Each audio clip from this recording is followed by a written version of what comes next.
जो है विजय थलापति की पार्टी टीवीके ने जीता है। कांग्रेस पार्टी के 5 विधायक है, उन्होंने समर्थन दे दिया। सीपीआईएम के 2 है और भी तमाम जो वो है, टोटल आंकड़ा मिलकर के होता है जो जादुई आंकड़ा, वो 119 पूरी तरीके से फुल हो चुका है। आप याद कीजिए कि किस तरीके से गवर्नर साहब जो है काम कर रहे हैं, वो जरा देखिए। जब बीजेपी का राज हो महाराष्ट्र में, आपने देखा था सुबह 5 बजे ही शपथ दिला दिया था। कहाँ कोई आंकड़े पागले की जरूरत नहीं, बस आओ शपथ लो। आपको कोश्यारी साहब का याद होगा, भगत सिंह कोश्यारी ने कैसे शपथ दिलाई थी महाराष्ट्र में। इसी तरीके से चलता है। तो भाई साहब ये बीजेपी का फॉर्मूला है।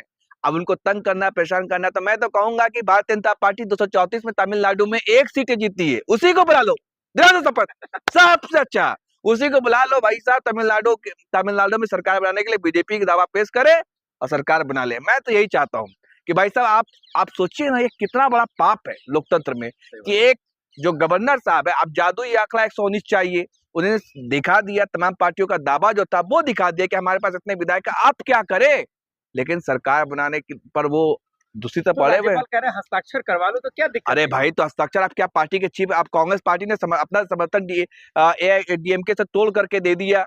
5 विधायक थे उनके, अब लेटर दे दिया, आप क्या करें? आप बुलाओ, ये सुप्रीम कोर्ट का फैसला है, किसी और का नहीं है। ऐसा मुंबई जो केस था, उसमें ऐतिहासिक फैसला सुप्रीम कोर्ट ने सुनाया था कि बहुमत का फैसला विधानसभा में होगा। और सिंगल लार्जेस्ट पार्टी जो है उसको बुलाइए आप। सिंगल लार्जेस्ट पार्टी 108 विधायकों के साथ टीवीके की पार्टी विजय थलापति की, उसको बुलाओ ना भाई। हाँ, वहां पे फैसला हो जाएगा। अगर नहीं है तो नहीं, आप शपथ तो दिलाओ पहले। लेकिन यहाँ पे नहीं, अड़े हुए हैं। क्यों अड़े हुए हैं? अब तो भाजपा राज्यपाल के पीछे कोई है? आपको क्या लगता है राज्यपाल कैसे बनते हैं? कौन बनाता है इस देश में राज्यपाल को? दुनिया जानती है कि भाई जिसकी पार्टी होती है सत्ता में, वो बनाते हैं।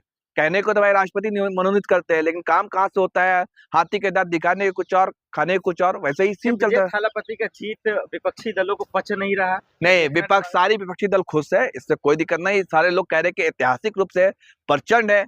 अब भाई आप आम आदमी पार्टी भी तो जीत के आई थी 2012 में। आप याद की 2013 में किस तरीके से वो सत्ता में आई थी, आपको याद होगा।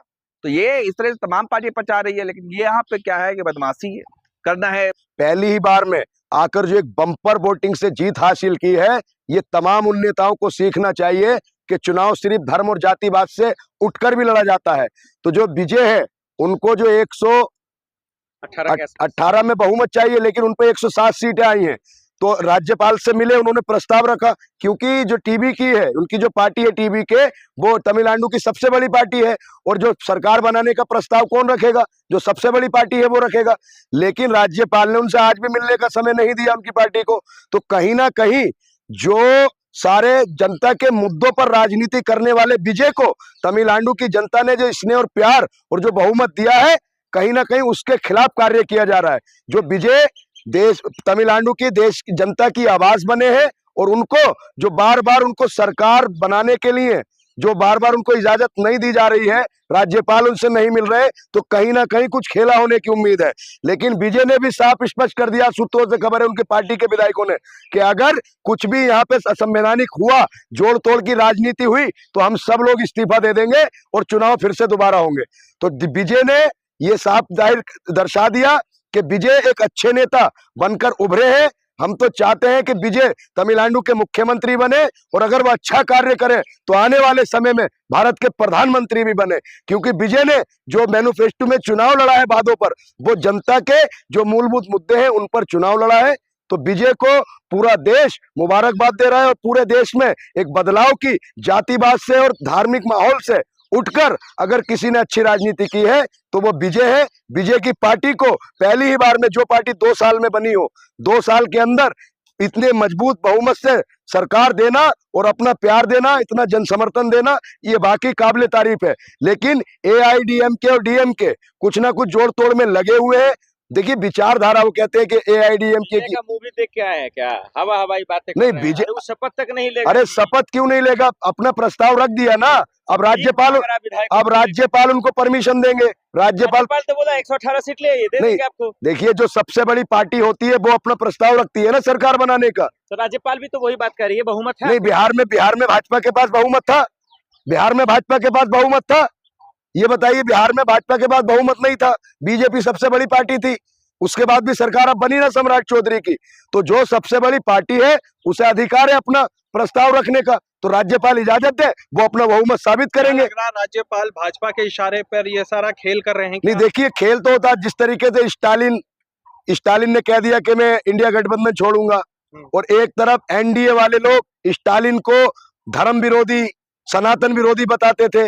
अब स्टालिन से अगर कोई साठगांठ चल रही है और अगर स्टालिन को फिर से मुख्यमंत्री बनाया जाता है, तो इसका मतलब ये साफ होगा कि भारतीय जनता पार्टी और उसके जो सहयोगी संगठन है वो कोई विचारधारा की राजनीति नहीं करते, सिर्फ कुर्सी की राजनीति करते हैं। जो थलापति बीजेपी हस्तक्षेप किए हुए हैं नरेंद्र मोदी, अमित शाह लोग। आप बताइए क्या बात है ऐसा, वहां पे किस तरीका से गवर्नर कर रहे हैं आप? भाई सबसे बड़ी पार्टी, आप वो निमंत्रण आपको देना काम था, लेकिन उल्टा आप कर रहे हैं कि आप पीछे भाग रहे हैं। वो 3 बार बेचारे जा चुके हैं गवर्नर के पास कि हाँ हम सबसे बड़ी पार्टी है, हमारे पास बहुमत है, हम दिखाएंगे। लेकिन आप किस तरीके से कर रहे हैं कि भाई विजय को किस तरीके से मतलब प्रताड़ित करने वाला काम कर रहे हैं। भारतीय जनता पार्टी को ये हो गया अहंकार कि हम जहां चाहेंगे वहां पे सरकार बनाएंगे, और भारतीय जनता पार्टी ये चाह रही है कि वहां पे किसी भी हाल में तोड़ फोड़ करके हम डीएमके के साथ या आईडीएमके के साथ सरकार बनाए। भारतीय जनता पार्टी कहाँ से आ गया? राज्यपाल महोदय जी कह रहे हैं कि भाई आखिरी लाइए, शपथ ले लीजिए। देखिए आप आंकड़े की बात जो कर रहे हैं ना, देखिए हिंदुस्तान में ना ये कोई पहली बार ऐसा नहीं हुआ कि पहली बार हो रहा कि कोई भी पूर्व बहुमत दिखा दे और उसके बाद बहुमत दिखाने के बाद सरकार बनाती है। मुझे आप बता दीजिए, महाराष्ट्र का देख लीजिए, हरियाणा का देख लीजिए, गोवा में किस तरीके से सरकार गिराने के बाद बनाया गया।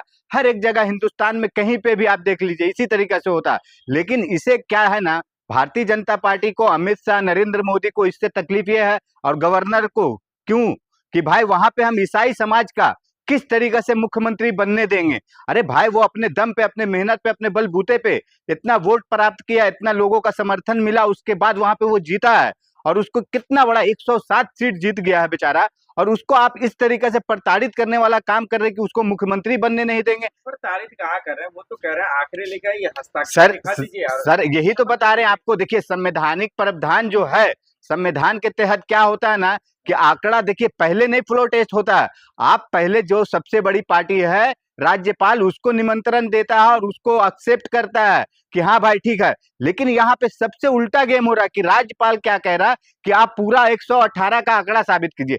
आप बताइए 100 वहां पे 12 लेकर कल गए, किस तरीके से वहां पे उनको पीछे कर दिया गया कि नहीं पूरा दिखाइए। अरे आप पूरा क्या मांग रहे भाई? आप किस तरीके से, मतलब आपका जो अब बोलते हैं ना नरेंद्र मोदी अमित शाह का तानाशाही चल रहा, इसी तरीके से राज्यपाल तानाशाही कर रहे। आप पूरा आंकड़ा क्यों मांग रहे? संविधान ये कहता है, संविधान कहता है कि भाई फ्लोर टेस्ट जब होता है जिस तरीके से जो प्रक्रिया, उस प्रक्रिया के तहत आप कीजिए ना।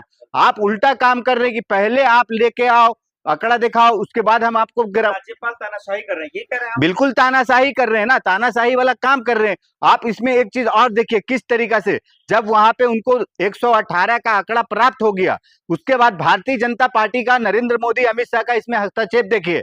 वहां पे VSC कुछ ऐसा पार्टी का नाम है जिसने 2 सीट है, वो लेटर तक दे दिया। बाद में राज्यपाल वहां पे क्या बोल रहा है, लेटर पे सिग्नेचर नहीं है। अब बोलिए लेटर पे सिग्नेचर नहीं, लेटर वो क्या अपने घर से लाके दे दिया? वो कोई डुप्लीकेट लेटर लाके दे दिया क्या विजय थलापति ने? विजय थलापति ने दिया लेटर, तो आप लेटर के बाद क्यों नहीं एक्सेप्ट कर रहे हैं? आप बोल रहे कि लेटर पे साइन नहीं है। तो ये राज्यपाल का, नरेंद्र मोदी अमित शाह लोग का ये सब साजिश है कि वहां पे हम, वहां पे राष्ट्रपति चुनाव, राष्ट्रपति लागू करवा दे सिस्टम, राष्ट्रपति शासन लगेगा। हाँ राष्ट्रपति शासन लागू करने के काम कर रहे हैं ये लोग कि भाई हमारा फिर से भारतीय जनता पार्टी का चुनाव हो वहां पे, और ये चुनाव करने में। लेकिन ये चीजें बनेंगे या नहीं थलापति? देखिए बनने को तो वो बनेंगे ही, चाहे ये जो भी कर ले, लेकिन ये राज्यपाल की गलती है कि राज्यपाल जिस तरीके से प्रताड़ित करने वाला काम कर रहे हैं। राज्यपाल को करना चाहिए था कि ठीक है आप भाई, आपको बहुमत हुआ ना, आप बहुमत दिखा रहे हैं ना, बोल रहे हैं ना, आप 10 दिन दीजिए टाइम, 5 दिन दीजिए, 15 दिन दीजिए, 20 दिन, एक समय होता है। कहीं पे भी कोई भी राज्यपाल का ये काम होता है कि समय अनुसार अगर आपको जो बहुमत नहीं साबित कर पा रहे हैं तो फिर आप राज्यपाल किसी और को निवेदन देगा कि हाँ भाई आप सरकार बनाइए। लेकिन यहाँ पे तो उल्टा काम हो रहा है ना। विजय थलापति धमकी क्यों दे रहे हैं कि हम 107 विधायकों से इस्तीफा दे देंगे? नहीं देखिए, धमकी देने का बात विजय थलापति नहीं कर रहे, ये भारतीय जनता पार्टी की जो मेन स्ट्रीम मीडिया है, जिस तरीके से भारतीय जनता पार्टी के सोशल मीडिया वाले लोग हैं, जिस तरीके से व्हाट्सएप यूनिवर्सिटी वाले भारतीय जनता पार्टी के लोग हैं, ये लोग इस तरीके से प्रोपेगेंडा रचने वाला काम कर रहे हैं कि हम इस्तीफा दे देंगे हम लोग 107 विधायक। राहुल कोई गांधी को इस मिलने तरीका का जाएंगे। विधायक, राहुल गांधी मिलने कब जाएंगे विजय थाला? देखिए राहुल गांधी जाएंगे, शपथ समारोह में जाएंगे, लेकिन राहुल गांधी जी भी यही खेल देख रहे हैं। भारतीय जनता पार्टी का जो नौटंकी होता है ना, तो ये नौटंकी देख रहे हैं कि किस तरीका से एक जो इंसान को सभ्य समाज ने चुनकर इतना बड़ा बहुमत दिया और उस इंसान को किस तरीका से दबाने वाला काम कर रहा। तो राहुल गांधी जी को जब उनके पिताजी ने समर्थन का दावा दिए कि हाँ भाई हम कांग्रेस के साथ सरकार बनाएंगे, जब तो उन तो एक्सेप्ट किए ही। लेकिन अब देखिए राहुल गांधी क्यों खामोश है, क्योंकि ये लोगों का नौटंकी देख रहे हैं। नौटंकी देखने के बाद अगर जब वहां पे राष्ट्रपति शासन ये लोग लागू करेंगे, तब राहुल गांधी जी का एक्शन देखिएगा। और ये जो हाल हो रहा है ना, 107 सीट पे लोग घबरा रहे ना, फिर से री इलेक्शन कराइए, वहां पे पूरे के पूरे 200 सीट विजय थलापति और कांग्रेस की बनेगी।